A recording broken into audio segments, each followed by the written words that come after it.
You're listening to episode 223 of The Secular Buddhist.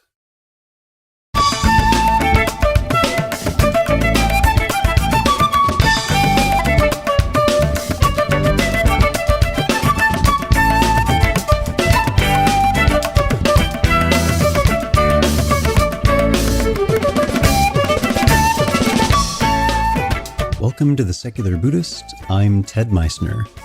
The Secular Buddhist is the official podcast of the Secular Buddhist Association, a grassroots-driven effort to answer the needs of secular teaching and practice for contemporary society. The podcast has interviews and roundtable discussions pertaining to engaged Buddhist training and practice, and the SBA website has show notes for each episode along with resource materials. Though the podcast focuses on core practices from a secular viewpoint, more traditional teachings are welcome and openly discussed. Ali Ashtari joins us in this Unplugged episode, Spiritual but Not Religious, an Iranian immigrant story.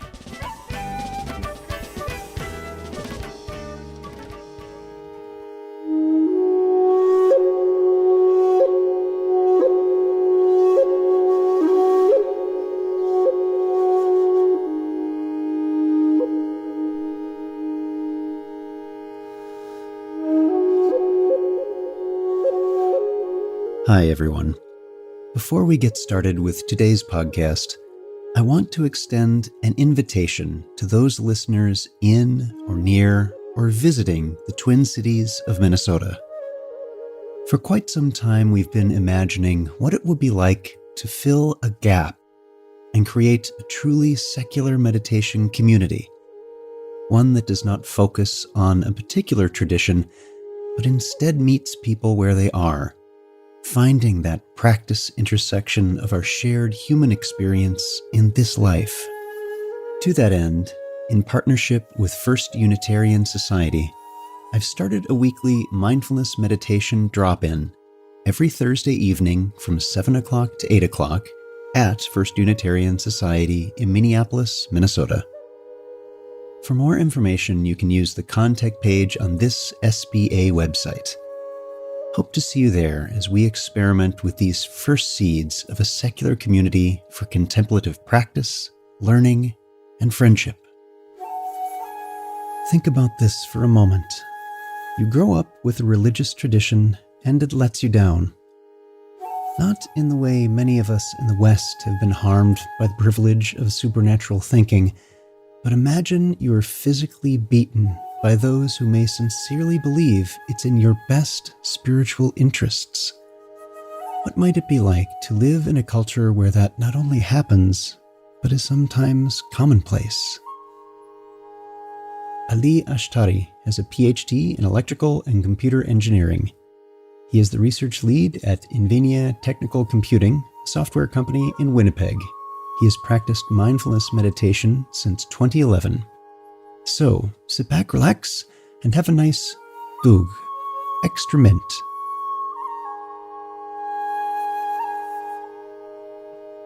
Our guest today is Ali Ashtari. Ali, thank you so much for being here. I'm glad to be here. Thank you. It's so wonderful to be able to speak with you after viewing your very moving TEDx Manitoba talk. And for those who are listening to the podcast, I will have that embedded on the episode page for this episode. You have the opportunity to watch that, and I would encourage you to do so. But Ali, right now what I'd like you to do is tell us a bit about your background and what it was like for you growing up in Iran. Sure. I, as you mentioned, was born in Iran. I grew up in Isfahan and then in Shahinshar, which is a city of 100,000 people close to Isfahan, which is probably the second or third biggest city in Iran. Until when I was 7, there was the Iran-Iraq war going on. So I remember asking my father the question of whether war actually ever ends, or like is war something that is always going on. And when he answered no, I still remember that I was really shocked. I thought like war is something that is just always happening. It's always there. So one of the memories that is still in my mind, and I actually became very vivid in my first meditation retreat I did, was when I went to a market with my dad, and maybe 5 minutes after we left the market, a missile from Iraq hit the market. And I remember a mother that had lost a child and was like crying really loud and was beating herself. And so this was like this memory of war was pretty much embedded in me and in my generation, and perhaps many people who grew up in those regions or in the regions of conflicts. So when I went to elementary and then high school, this hatred was covering the whole space, like even the education. So one thing we chanted in every morning before going to classes, all the kids in the elementary school, after reading a chapter of Quran, we were asked to chant death to America, death to Soviet Union, death to hypocrites and Saddam Hussein, death to Israel. So that was something that we did every morning for 12 years, I guess. And that was, I think, a common experience. I imagine it still exists right now. So teaching kids hatred is very much opposed to universal love or metta or loving kindness, the practices that I later encountered here in Canada. In that regard, I feel like I have pretty much experienced a very wide range of mental exercises, some that teach you to hate people and some that teach you to love them. Yeah, so that I went to Sharif University to do electrical engineering. I did a bachelor and then master's. Sharif University is perhaps the top technical university in Iran, and a lot of the students leave Iran, go to North American or European universities to do graduate studies. I did the same and quite randomly ended up in Winnipeg, Canada, and did a PhD in electrical engineering here in Canada. After finishing my PhD, I started working, and there was a period that my funding for my postdoc research had ended. And at the same time, I divorced my ex-wife. And that was a very, very challenging period. And before that, all my experience, all my difficulties about the religious experience in Iran had made me like a real, like a militant atheist, like something that was totally, somebody who was totally opposed to anything religious, anything that had any interpretations, religious interpretations. So I had a very materialistic view of life, but I was at the point that I was in deep suffering, and all I thought I had learned hadn't helped me. So I remember like how I learned about mindfulness and about meditation was maybe like a year before finishing my PhD. I watched a 5-minute episode on CNN. A doctor was talking about a study on happiness and was mentioning meditation study, like MRI scans of Buddhist monks who showed very interesting results in their brain as compared to non-monks, I guess. And it really triggered an interest to me, but I still like didn't pursue meditation at all. It was still very strange and bizarre and religious to me. Then I'd also read a book by Sam Harris, The End of Faith. And the last chapter of that book had a very big impact on my perception of meditation, because the whole book was criticism of religion, all religions. And in the last chapter, the author was actually embracing meditation, embracing mindfulness, and I became very, very curious about it. So when I was experiencing that suffering, I actually went up to Sam Harris's blog, and I did a 5-minute guided meditation that he had posted there. It was a link from a UCLA mindfulness website. That's like the first 5 minute meditation I did. I still remember. Then after that, I went to the washroom and everything was so much more clear. And I was like, wow, what is this? Like, it was to me like a whole new dimension that I had totally missed. Just the ability to point your attention where you want. Like, it was, that first meditation was a very influential experience. And I really knew I want to pursue this path, but I still had a lot of suspicion. So, like a good skeptic, good for you. yeah. I actually didn't meditate again for almost, I think, half a year. And during the whole 6 months, I was just reading articles, like scientific articles, like, is this for real? Like, can you have measurable impacts in your life by a simple mental exercise? Which then, like, I was convinced. I really gave it an honest chance. So I went to an MBSR class, which I really enjoyed. After that, I started practicing every day. I felt again I needed a class or like a community. I still didn't want to go to any community that was involved in religion at all. So I went to another MBSR class. And then after that, I was very fortunate that the teacher who pretty much popularized MBSR in Canada, Dr. Stephen Hick, he offered a meditation retreat in Winnipeg and came to Winnipeg from Ottawa to do a 7-day silent meditation retreat. And I attended that retreat. And because he was an MBSR teacher, he also had, he didn't teach in a religious context, but he also introduced me to some of more maybe Buddhist views really that are not introduced in the MBSR teachings, and they really resonated with me. Teachings of non-self, particularly, I really enjoyed that. I think it had a very big impact on me.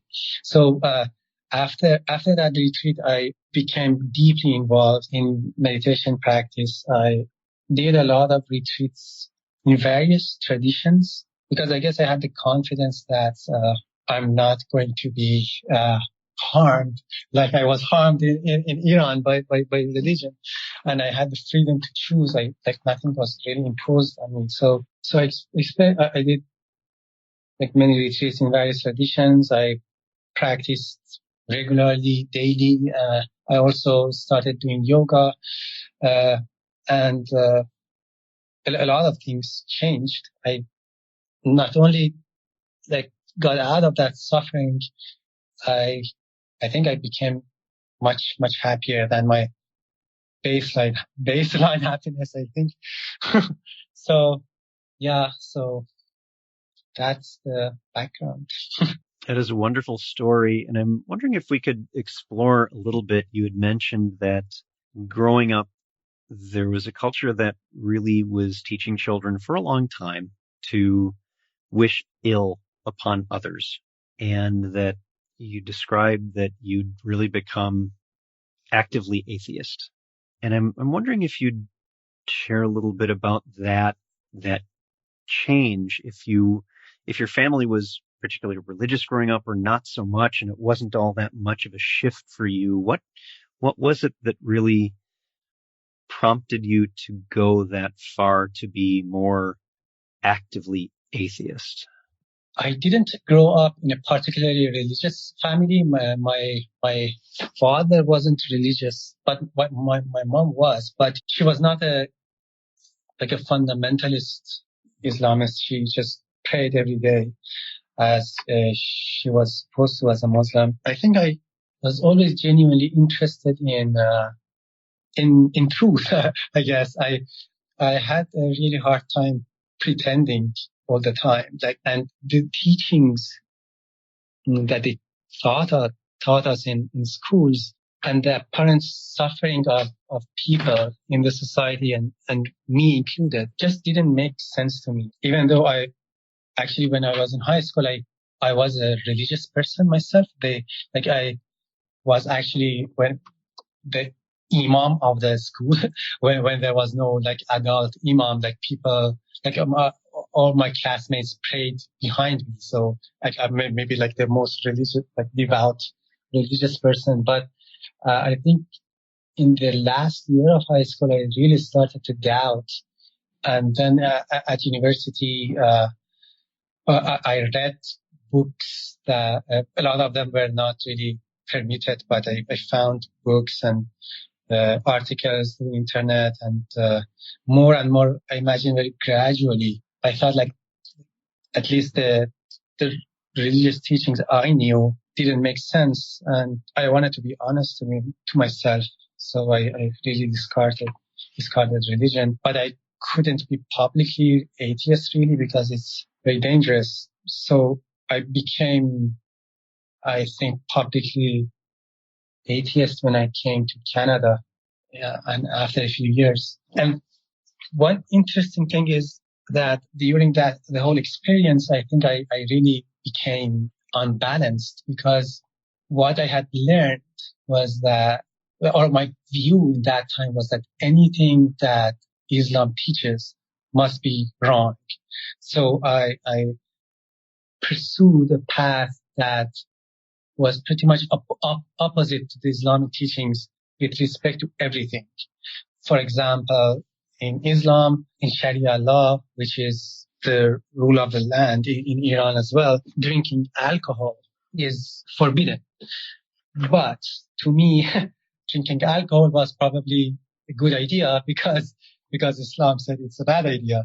So I drank alcohol a lot. And I think that's pretty much a very common experience with a lot of people who are turned off by Islamic teachings. For sure, many Iranians that I know. So that's one thing I did. Or like eating pork, for example, is again banned in Islam, and somehow I thought that's really a good thing to do. So I ate a lot of pork. So these things took a really long time, and a lot of meditation practice actually to me to really to balance my view, to really understand origin of my beliefs. So now, after I guess a year of practice, I stopped drinking alcohol completely, and I then maybe 6 months after that, it rose really very naturally to me that I didn't want to eat meat. So these are the things that really, if you hang out in an Iranian community, when it comes to food and drink, this is the place you distinguish religious people from non-religious people. Drinking alcohol is not only just a choice, it's also a religious and political statement, really. So what happens now is that when somebody doesn't know me and they understand that I'm not drinking alcohol, the first assumption is that, oh, okay, so he is one of the religious Iranians. Everyone must go through a very lengthy discussion as to why I don't want to drink alcohol, and sometimes I don't even bother trying to explain. I'm okay with people have the perception that I don't drink because I am a Muslim.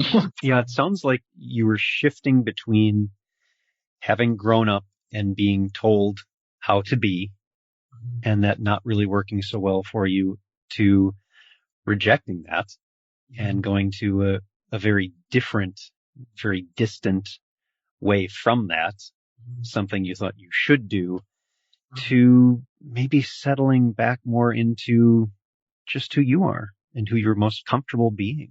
Yes. And what really helped me was the safety that I feel here and also the freedom. It's really unfair to expect a person, like if I was still living in Iran, like, and somebody expected me to be like this, like what I'm behaving now, I would have felt very judged. And I think this is really unfair to expect from people who are in a surrounding that is full of violence and are ruled by a doctrine of hate to behave reasonably, to be logical. I think that's a very unreasonable expectation.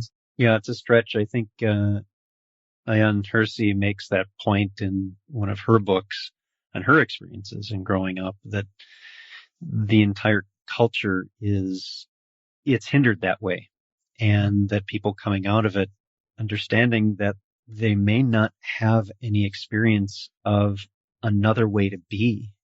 And that was something that you were fortunate enough to be exposed to and were able to kind of get past that hard rejection and that aggressive rejection and into a place where, wait, there could be some things that I find in a religious tradition and not even one I grew up with that might have something that I can learn from and use in my life. Yeah, exactly. So now I have started to realize the benefits of a lot of the Islamic practices, really. Like, so it's different. Like, you could practice hatred, but you could also practice compassion within the context of Islam. You could also practice, you learn discipline. If you are a practicing Muslim, and if you then have to like pray 5 times a day in a specific times, and you do it every day. And that teaches you a lot of discipline and calm. Like, if you don't really practice the jihadist parts or like the hatred parts, but if you are fortunate enough to restrict yourself to the peaceful teaching, then you can still find a lot of useful practices in the Islamic context as well. That's something that is really missed here. When I talk to people who don't have a Muslim background, I am still very critical of really major parts of the Islamic ideology, such as jihad or martyrdom. But when I criticize those ideology, a lot of well-meaning white liberals think that I am criticizing Muslims, or I haven't still figured out how to convey the idea that you can be critical of parts of an ideology, but not be a bigot or a racist. This has happened a few times when white people accuse people of color or people from Islamic countries who are critics of Islam of racism. I find it very, very funny because I'm actually I think we if I use a general term, we are actually expressing the exact opposite. We are saying that people are not to be blamed if the causes and conditions, bad ideology, bad views, wrong views being a big factor of them, being a big cause, being a condition that surrounds the people. You can't really expect those people to not to be compassionate. You see? So like what I am trying to really say is that if you don't criticize the ideology and criticize the people, that's bigotry. Right. Yeah. And you've suffered from that yourself, where people have associated you with an ideological view that you don't even have. Yes, exactly. So just for many people, again, like well-meaning liberal people who are really more make the vast majority of meditation yoga circles that they want to be really kind to you, and then the presumption is very offensive. It's that like because you have a certain color or you have a certain background, they assume that you have a certain belief, which is, at least to me personally, is as offensive as an extremist Christian who think, again, that because I am from a Muslim background, I must have Islamic views. So in that regard, I don't really feel a difference between these two seemingly polar opposites in the Western society in the way that they generally look at people from the Islamic backgrounds. Yeah, I'm reminded of a story from several years ago where waiting at the train was a woman wearing the clothing of her Islamic tradition, and someone coming up and very angrily saying, "Why don't you go back to where you came from?" And she looked at him and calmly said, "I'm from Michigan." And just there is such diversity in who we are and how we believe. We're not all alike, and especially someone like yourself who deals with this on a regular basis, that in fact you're quite the opposite of what many people might presume you to be. And we always err when we condemn people instead of ideological views. And of course, there is, I think, a legitimate criticism around people do have a choice. Completely agree with that. It's that if there's an awareness of the choice, and if it's the only thing you've ever known, that might not be so easy to do. It might not be so easy to even, let alone to do anything, but to even just know that you could change requires some conditions, as you were saying. You need exposure to other ideas, or at least that's very helpful. So one of the things I wanted to ask you, and especially based on what you have in your TED Talk, is what might be some of the things that could help condition that change in your country of origin? Is that something that can happen? This is a very difficult question. Yes. My apologies for asking it, but we had to go there at some point. I think if a view that people in non-Western countries are, like, inherently as people, are as capable of democratic values of a free society as the people in the Western countries. That view, which unfortunately doesn't really exist at the moment, that view would be very helpful. What I'm saying is, right now, the common view is that human rights, for example, is conditioned on the culture or on the background. And this view itself reinforces the conditioning. So in a country like Iran, the rulers, their constant propaganda is that human rights is a Western value. What they really want they want to, like, make you gay, or make women sluts, or like make everyone addicted to pornography. Like these are what this is, like, human rights as they express in the West is corrupt and is something that is maybe works for Westerners, but won't work for us. At one hand, we have this, and the other hand, we have Western liberals who say the same thing. They say that because they are from a Muslim background or from a culture that doesn't, in their culture, human right is probably not a main factor, then we have to condition human rights on the culture, which makes it like a cultural right, and really, like, limits the space for people like me who are for critics of Islamic ideology to say anything, because both of these narratives help each other. On one hand, we have, like, the Islamic rulers. On the other hand, we have liberal Westerners, or even worse, the far right religious in the West. So if somehow this shift, which I think requires a lot of conversation, in which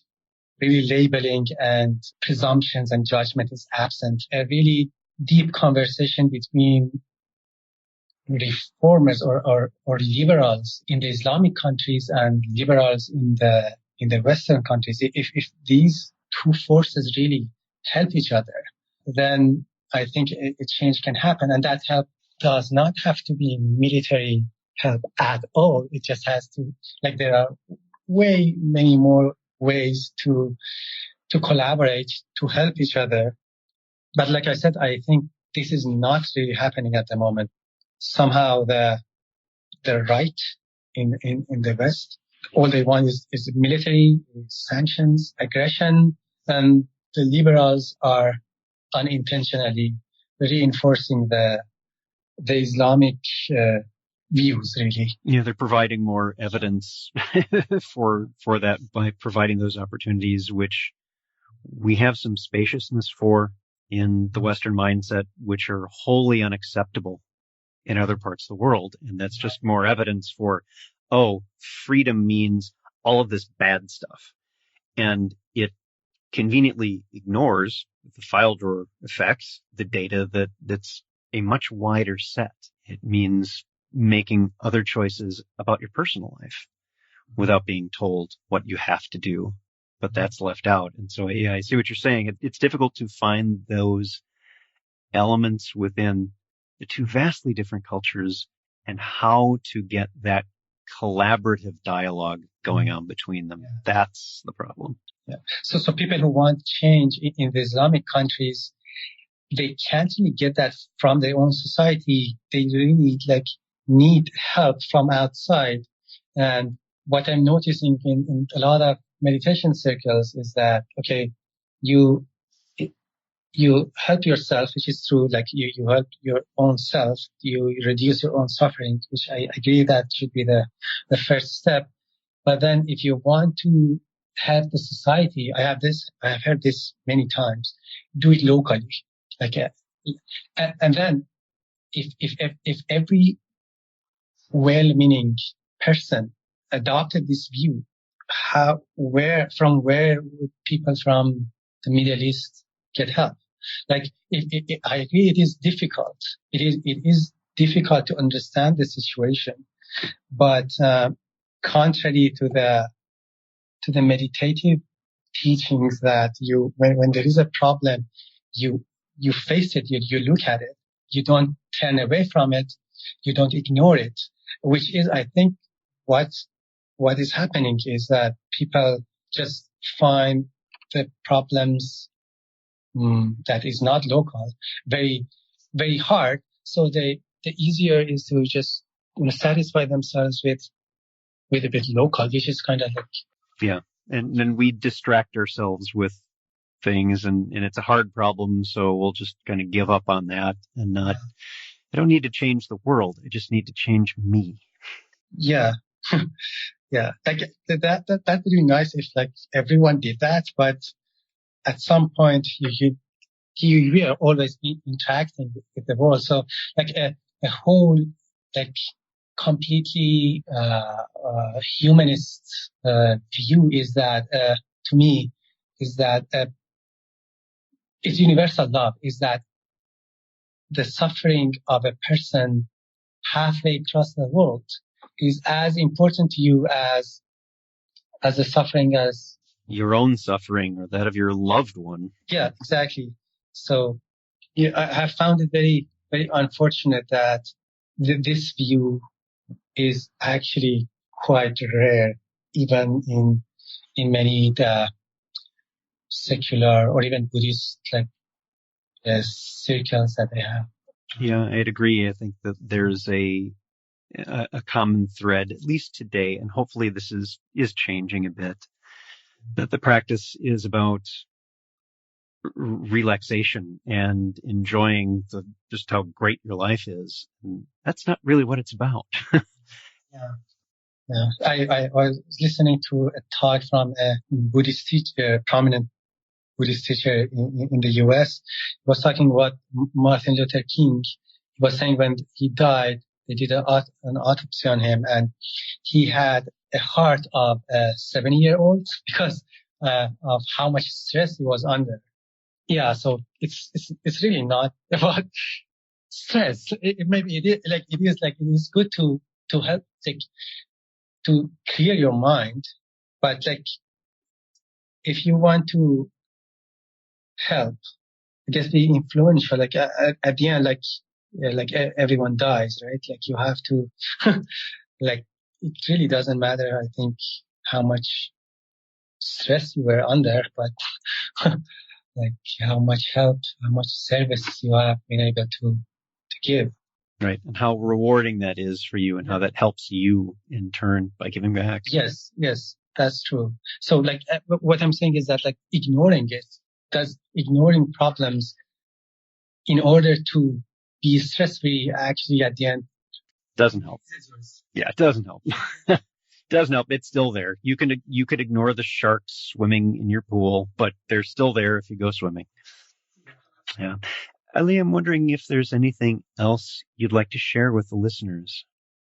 I can't really think of anything. I'm just very grateful for this podcast and all the teachers that provided a non-religious avenue for the meditation practice for me, because if they didn't exist, I think I would be still suffering a lot. Well, thank you so much for being here with us. And if you'd like to see some more, there is the TEDx Manitoba talk that is embedded on the episode page for this episode. I'll also have links to Ali's YouTube channel and Facebook on meditation, which are both in Farsi. And our guest today, Ali Ashtari. Ali, thank you very much for being here. It's been a great pleasure to speak with you. Thank you. Bye.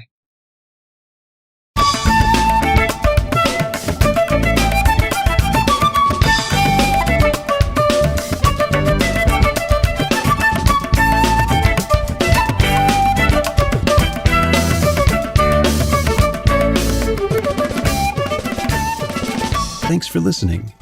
If you'd like to hear more about something you've heard in today's podcast, please come visit the SBA website at secularbuddhism.org, and you'll find an entire webpage devoted to this and every episode. Discussion about this episode can be found on the episode page itself, along with show notes. Sound editing, mixing, and mastering provided by the generosity of Anthony Dominello of StructureFromSound.com. The music for The Secular Buddhist is used by permission from John Kaizen Neptune's CD, Steps in Time.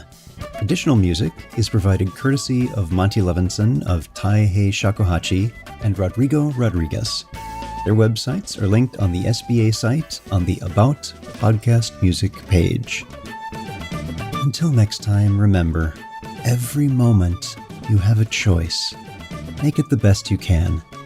See you next time on The Secular Buddhist.